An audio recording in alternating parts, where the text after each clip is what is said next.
Ah, hmm, Nephrotosis po, Doc. Ay, Photosis. Shane, what about you? What have you learned today? Shane Gumban. Wala si Shane. What about April? What about you?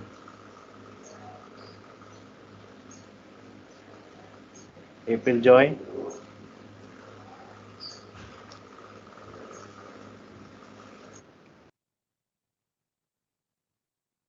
Okay.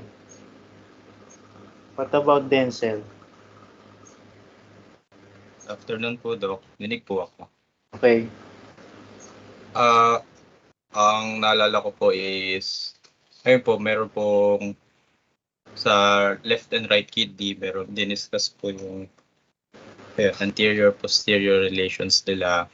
Tapos, yung sa renal hilus po, meron po, transmit niya po yung renal vein, branches po ng renal artery, yung ureter,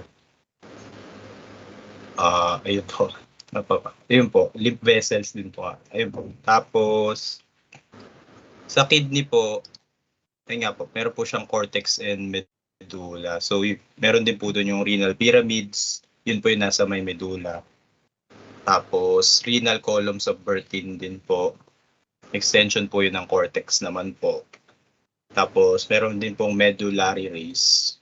So, yun po yung, ayun nga po, parang rays po sa may bases ng pyramids. Renal sinus din po, pati yung contents niya, yung space within the hilum po, ayun po, and the renal pelvis.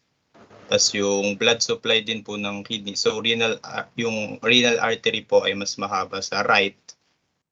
Tapos yung renal vein naman po ay mas mahaba sa left po. So from renal artery, divide into 5 segmental arteries, the sinus, tapos papuntang lobar arteries po. Ganun po daw. Tapos yung lymphatic drainage naman po nila is yung lymph nodes around ng renal artery po. Lateral aortic lymph nodes. Okay. Ang nerve supply naman po nila po ay renal plexus po. So, afferent fibers ng T10 to T12 segments po. Okay. Meron din po sa vagus nerve, parasympathetic fibers din po. Okay. Ayun po yung mga alala ko po sa notes ko. Yung sympathetic naman galing sa lesser splanchnic nerves. Yes po. Could you identify the pinned portion, Bernadette? Dok, yung buong structure po, yung Pin- renal pyramid po. Renal pyramid. What about this one, Ryan? Hello po, Doc. Yan po yung medulla na po, ng renal medulla po. Kanina, yung buong structures, the renal pyramid, so you're pointing to the apex of the renal pyramid. Ay, yung apex po is yung renal papilla po. Renal papilla. What about this one, Cristel?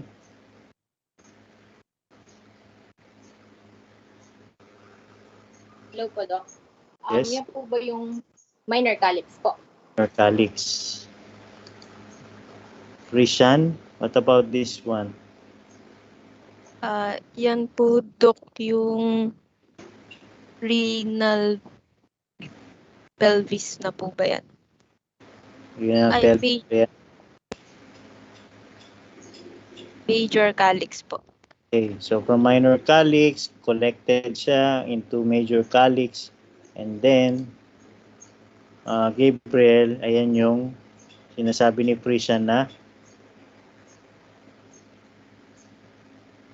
Elijah? Ano po, Doc? Renal pelvis na po. in your renal pelvis. Okay. So what about this part, Roy, Debbie?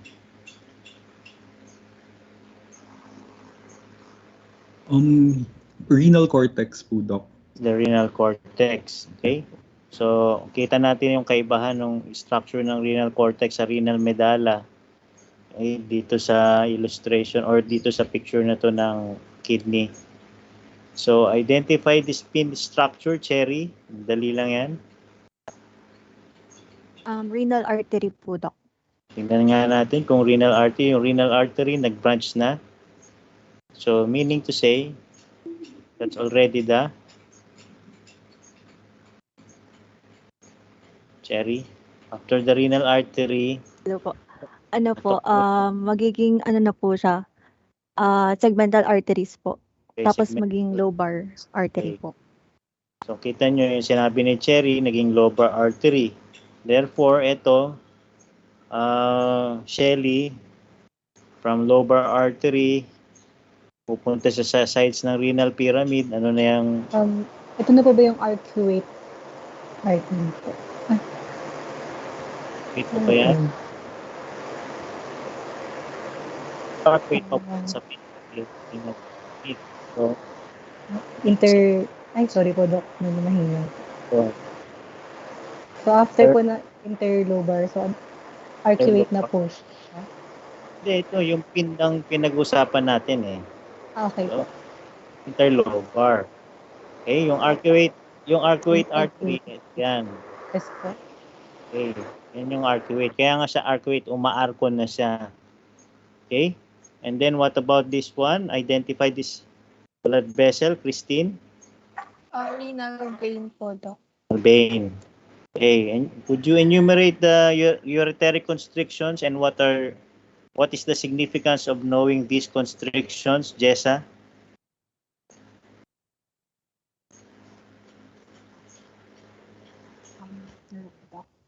Mhm. Yes. Go ahead. Jessa.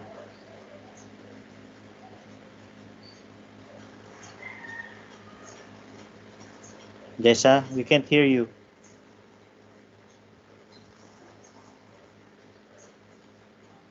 Jessa, Hello po, Doc. Okay. Hello po. Sige. Tatlong constrictions po. First is yung ureteropelvic junction po, where the renal pelvis joins the ureter. Second po is yung bifurcation po of the common iliac artery. And third po is the vesico-ureteric junction. And yung significance po nitong mga constrictions na to, dito po pwedeng mag-lodge yung mga kidney stones or calculi po, Doc. Okay. So what causes the pain?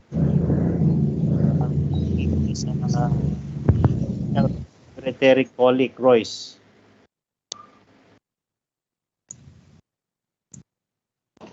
Yung hyperperistalsis po ng ureter.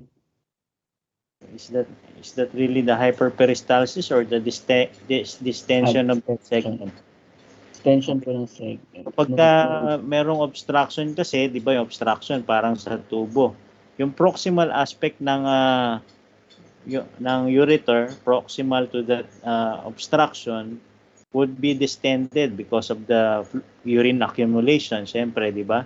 And tapos nagasgas pa nung edges ng bato. Okay? That will send signal to the brain, and in effect it will again send signal to the smooth muscles to contract proximal to the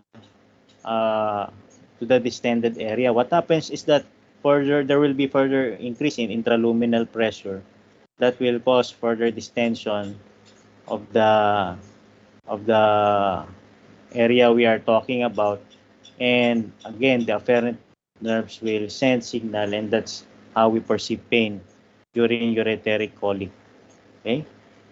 Napakita ko ba sa inyo yung isa sa mga stone na lumabas sa akin. Pinakita ko kanina sa grupo ko eh. Papakita ko rin sa inyo.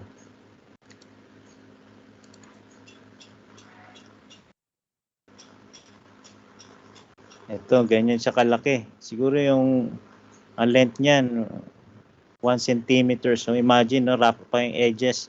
Imagine how painful it is. Okay? At I was driving at that when this happened, no? The attack happened. It's very painful and I have to stop from time to time to urinate. But I'm urinating blood. Okay?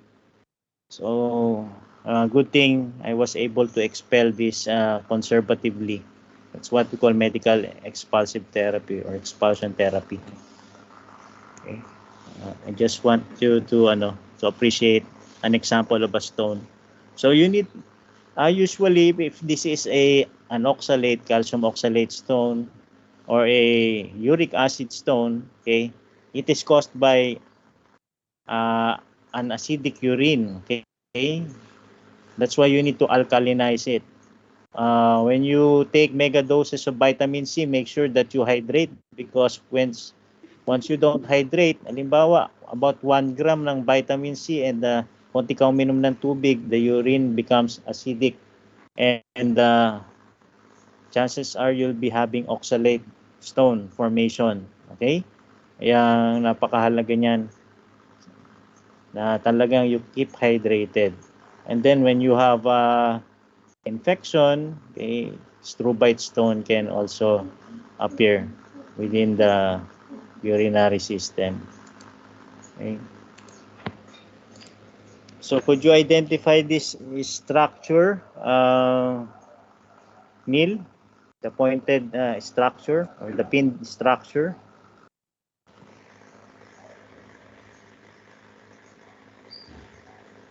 Ang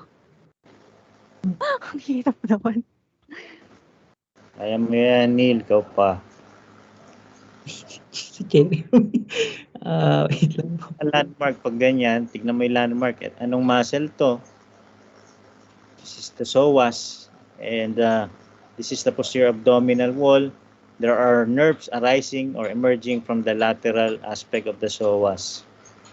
Pinakamataas, ano yan?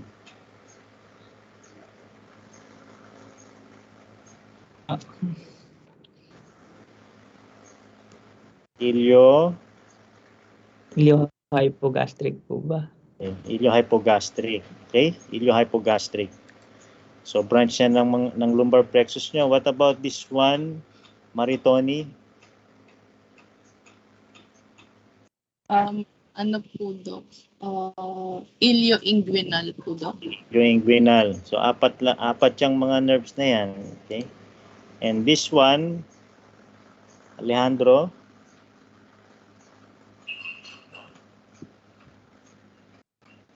Mr. President?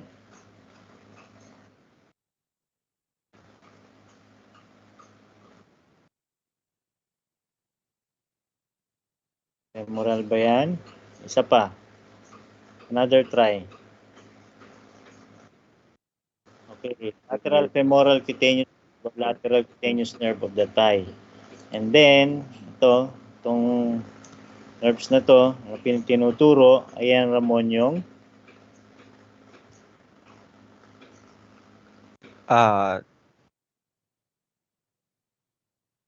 Yan po ba yung Alejandro kanina. Largest siya, kita nyo, makapal talaga siya. femoral, sir. Femoral. Yan, yung femoral nerve. Okay, so iba yung lateral femoral cutaneous nerve, iba yung femoral nerve, ha? Okay, Sean, ano to? Itong mga nerves arising from the anterior surface of the psoas. Yan, ayan. Ano to?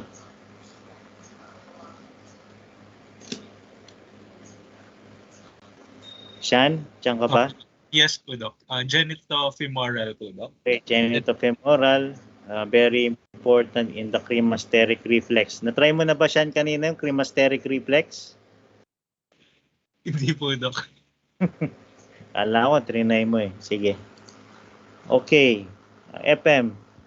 Identify pin structure.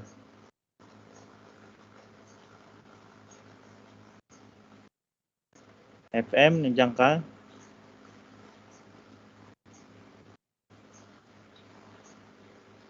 Wala sa FM?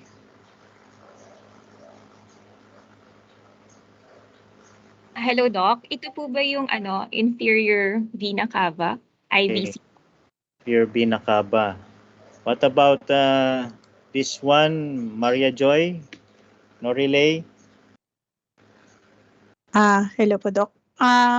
Yung abdominal aorta po, yung bifurcation po. Specifically, very good. Specifically, the bifurcation. At what vertebral level again? What vertebral level? L4. Si John, ano natin?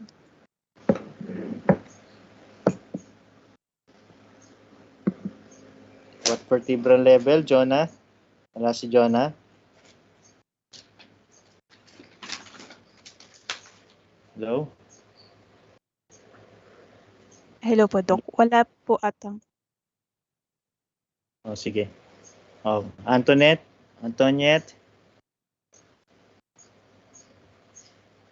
Vertebral level of the pointed structure?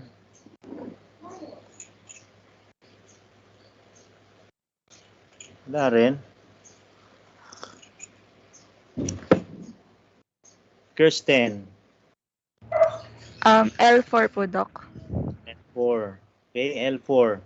Tapos yung union ng common iliac vein, L5 naman yan, kaya tingnan mas mababa. Tapos itong area na to, this is already the sacral promontory. Okay? Yan.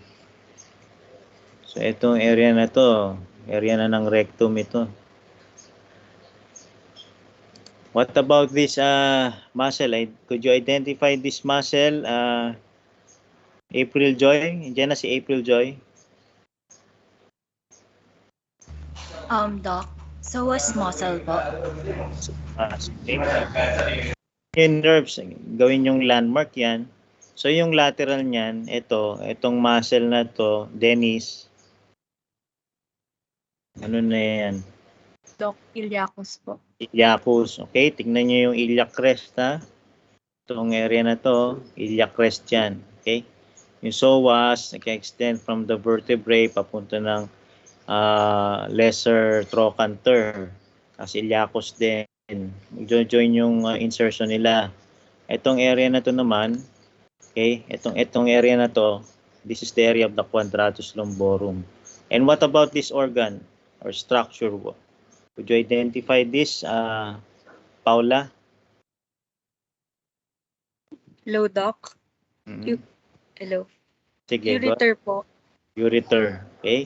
Ureter yan. Ayan yung isang constriction niya, di ba? As it crosses the bifurcation or it crosses the pelvic brain. And then, nabanggit ko na to kanina, quadratus lumborum. Wow. Pag nagkamali ka rito, Karen, identify the organ. Hello, Doc. Kidneys. Kidneys. Okay. Wala akong magkakamali eh. What about this one, Michelle?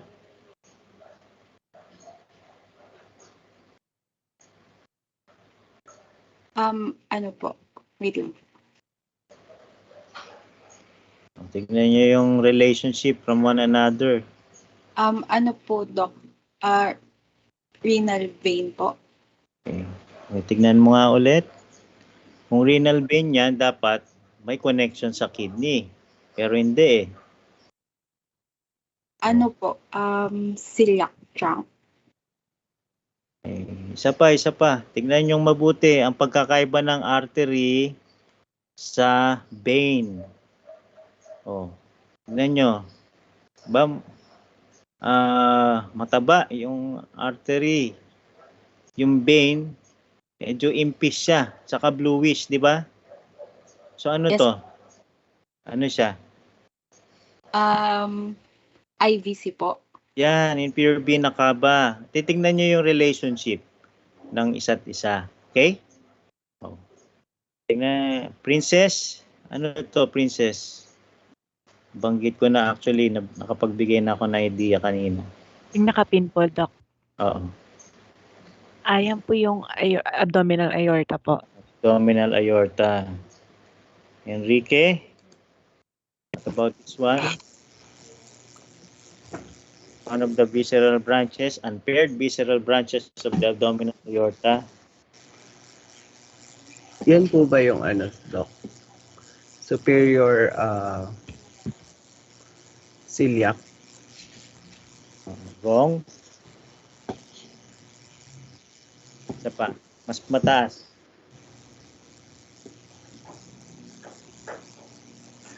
Celiac trunk, Doc. Okay, yan yung celiac trunk. Okay? Ito yung superior, ito yung superior mesenteric. Okay? And this one, what about this one, Roy?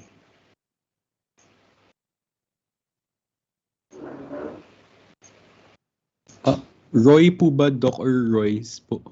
Roy Levy. Ay, ako. Kung meron kang celiac, superior mesenteric, ano ito? Inferior po, inferior mesenteric. Tignan nyo, inferior mesenteric. Ganyan na itsura niyan pag dissect kayo ng cadaver. Kaya alam, malalim yan. Alisin nyo yung, i-retract nyo yung mga visceral organs, no? Yung intestine, i-retract nyo. Pati yung pancreas, i-retract nyo yan. Dito yung pancreas eh. Okay. What about this one? Would you identify, Cherry? Cherry Lynn? Adrenal cortex po. Yan, okay. Adrenal, yung outer surface, adrenal cortex, no? Pero yung buong organ, adrenal gland or suprarenal gland. Okay, itong area na yan. Okay. Oh, ito. Itong pointed structure na ito. Yan. Christine. Shelly.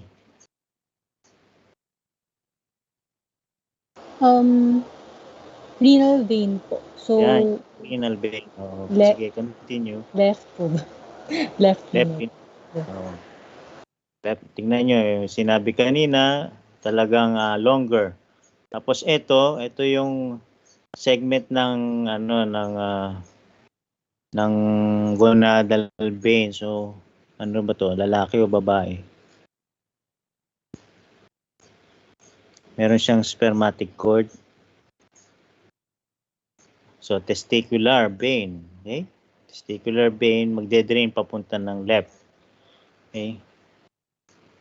Left renal vein. Ganon din yung venous supply na itong venous drainage ng left adrenal gland. What about this one? Christine. Diyan na si Christine. Dok, nandito pala ako. Okay. Renal artery po ba yun? Yan, renal artery. Tignan nyo. Okay. Nasa likod siya ng renal vein. So, yung renal artery, magtatraverse yan sa what you call this? Across the inferior vena cava and the lumbar vertebra. Okay? Sa right. Okay? Kaya mas mahaba yung right renal artery kaysa sa left renal artery. Okay? What about these vessels? Jessa? Wala pa rin si Jessa? Royce? Jessa?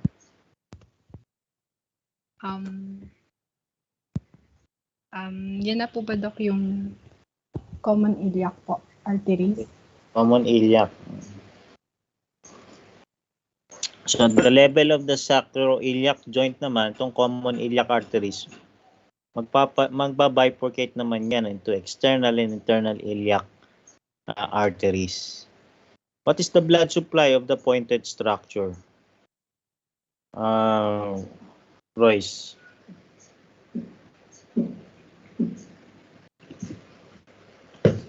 Anong blood supply na? Ay, nerve supply pala. Sorry. Pwede rin naman. Pero nerve supply. Inferior phrenic. So blood supply, inferior phrenic, superior phrenic. Pero nerve supply. Ano nga ba yung structure na tinuturo? Diaphragm po. Ayan, very good. So, mag-ingat kayo ha. Yung ano, baka tinatanong pala nerve supply, tapos isagot ninyo yung mismong muscle. Mali na kagad yun. So, tama yun. Diaphragm yan, pero ano yung nerve supply niyan ulit? Ng diaphragm? Phrenic nerve. Phrenic nerve. So, automatic na dapat sa inyo yan ha. Phrenic nerve. Okay.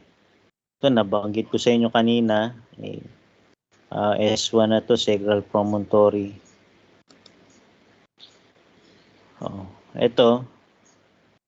Itong picture na to sa lalaki o sa babae?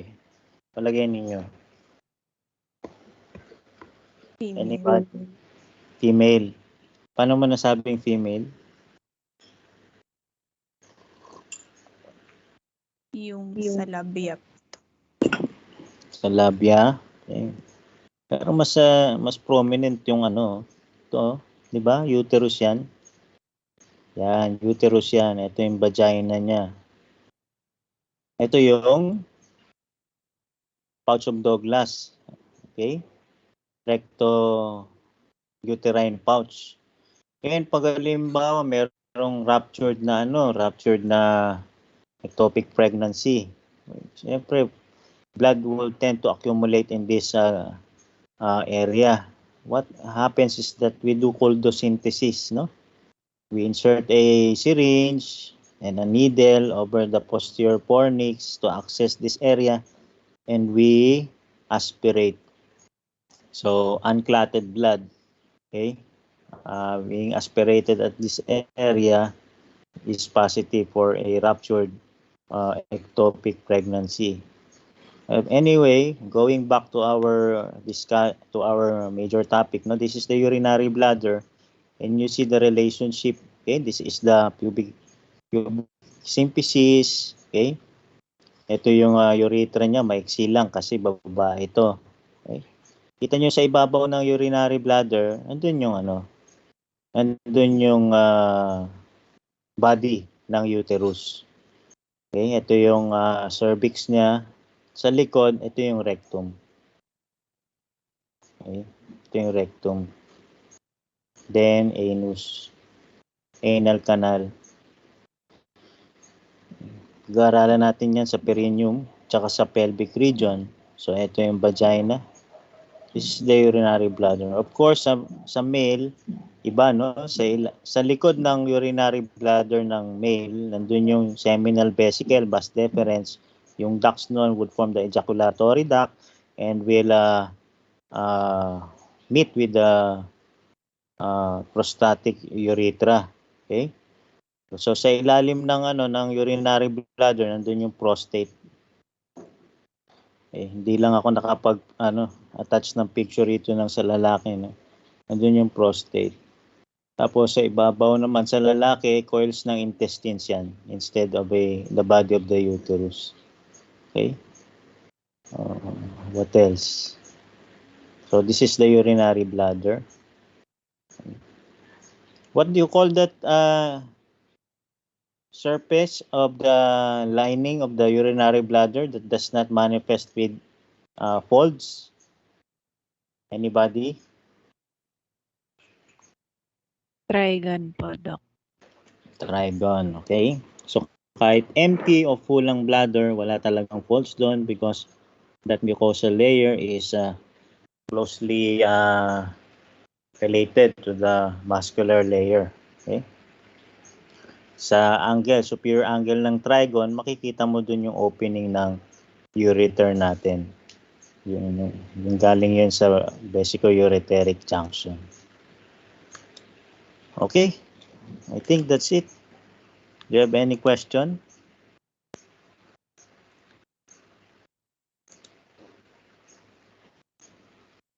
Doc, may question ako. Yes, Royce. Yung dun sa nakita ko po kasi yung pag-drainage po nung sa sa left renal vein. Yung anastomosis po nung inferior phrenic vein. Tsaka po yung suprarenal. Ganun po siya talaga. May anastomosis po siya talaga. Meron. Yun lang yung medyo nalito po ako. Pero yung mga anastomosis na yun, hindi naman ganong ka-significant unlike to sa anastomosis created by the tributaries ng portal vein, no? Na engorge. Makikita mo na symptomatic yung pasyente like esophageal varices and then what you call this, yung caput medusae and hemorrhoidal veins engorgement as well, kaya nagkakaroon din ng hemorrhoids. Well, magiging rin if you have a renal if you have obstruction of the renal vein, probably it would backflow to these areas. Yun lang po, Doc. Thank you. But basically, the inferior phrenic on both sides would drain towards the inferior vena cava. Tama ba? Yung left adrenal vein or suprarenal vein and the left gonadal vein would drain towards the left renal vein. Yes po. Yun lang po, Doc. Thank you. Any other question?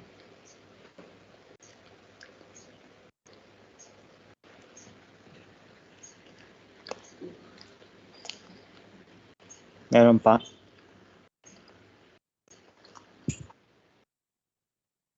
Wala na. Sige, kung may tanong kayo, i-message nyo na lang. Pag may naisip kayo, meron pang 30 minutes. So, thank you for listening. Study hard.